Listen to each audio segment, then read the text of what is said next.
Et récemment, j'ai vu des articles où les gens en sens, oui, voici l'exemple au Sénégal. D'ailleurs, ça montre on peut tout faire sans faire de coup d'État. Mais c'est des histoires. Le Sénégal, ce n'est pas la démocratie qui a amené le nouveau président. Hein. Moi, je veux que ça soit très clair. Hein. C'est le peuple sénégalais qui l'a imposé. Est-ce que c'est la démocratie qui demande d'aller manipuler la justice pour prendre un opposant, le mettre en prison, dissoudre son parti? Ça, ce n'est pas la démocratie.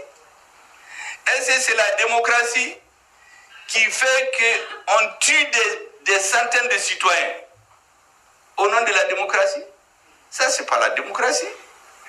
Est-ce que c'est la démocratie qui fait que des gens sont disqualifiés, on les sort et ils n'ont que 9 jours de campagne, alors que la campagne c'est 21 jours? Ça, c'est pas la démocratie. Est-ce que c'est la démocratie qui a autorisé ça? Pas du tout. Est-ce que c'est la démocratie qui a autorisé qu'un président, en fin de mandat, modifie la constitution pour se donner du temps de rester quand il veut? Ça, c'est pas la démocratie. Mais on n'a pas entendu les pays occidentaux, on n'a pas entendu la CEDEAO parler. La réalité, c'est que c'est le peuple sénégalais qui a décidé de s'imposer, exactement comme le peuple malien a décidé de s'imposer le 18 août. C'est sous la peur d'être envahi par cette bourrasque du peuple sénégalais qu'ils ont lâché du lest. Et le peuple sénégalais a pris ses droits. Il s'est imposé, il a installé à la tête de l'État quelqu'un que les autres n'attendaient pas. Maintenant, contre mauvaise fortune, ils font bon cœur. Ils viennent nous dire, ah oui, c'est la démocratie qui a fait qu'il est. Ce n'est pas la démocratie. Si c'était la démocratie, pourquoi le président quitte le pays le lendemain? Au Sénégal, c'est comme au Mali. C'est le peuple qui a imposé sa volonté. Ce n'est pas la démocratie. Il faut que ça soit très clair. Tous les moyens qu'ils appellent la démocratie occidentale, on les a utilisés pour empêcher ce qui est arrivé.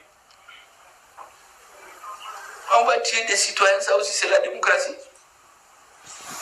Maintenant, si vous regardez le parallèle, qu'est-ce qui arrive maintenant? Depuis que l'équipe s'est installée au Sénégal, et regardez les médias occidentaux. Oui, le PASTEF n'a pas de programme. Est-ce qu'ils vont s'entendre? Est-ce que c'est la même chose qu'il y a eu avec la transition malienne? Le président et le premier ministre au début, le premier ministre c'est clivant, ils ne vont pas s'entendre. C'est le même discours. Et il y a des intellectuels qui travaillent ça, parce qu'ils ont le même objectif. C'est de les faire échouer. Donc, on essaie de cultiver tout ce qui peut les opposer.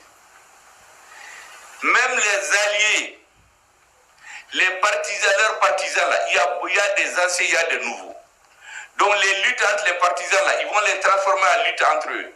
Au Mali, on a ça. Au Mali, vous entendez tous les jours que Dieu fait.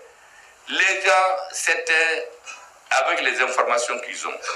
D'autres avec des suppositions. Tous les jours. Le président est opposé au Premier ministre. Le Premier ministre est opposé au président du CNT.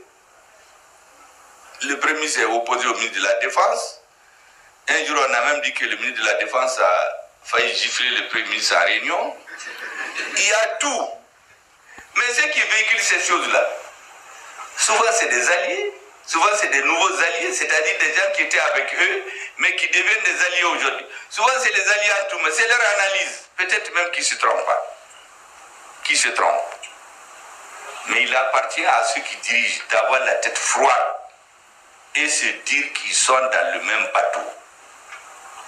Sonko et Faye étaient dans la même pirogue. Le peuple sénégalais les a pris, les a mis dans un bateau. Ce bateau-là, tous ceux qui viennent rentrer là-dedans doivent les aider à l'amener à bon port. Mais là-dedans, il y a des bagarres entre eux. Certains monstres qui sont les plus aimés. J'ai dit ici au début de la transition qu'il faut qu'on laisse le peuple malien choisir d'aller vers de nouveaux horizons. Je l'ai dit le 4 juin 2021, je n'étais pas encore Premier ministre. Et j'avais dit ce jour-là que le jour où on va faire ce choix, les Maliens doivent se préparer.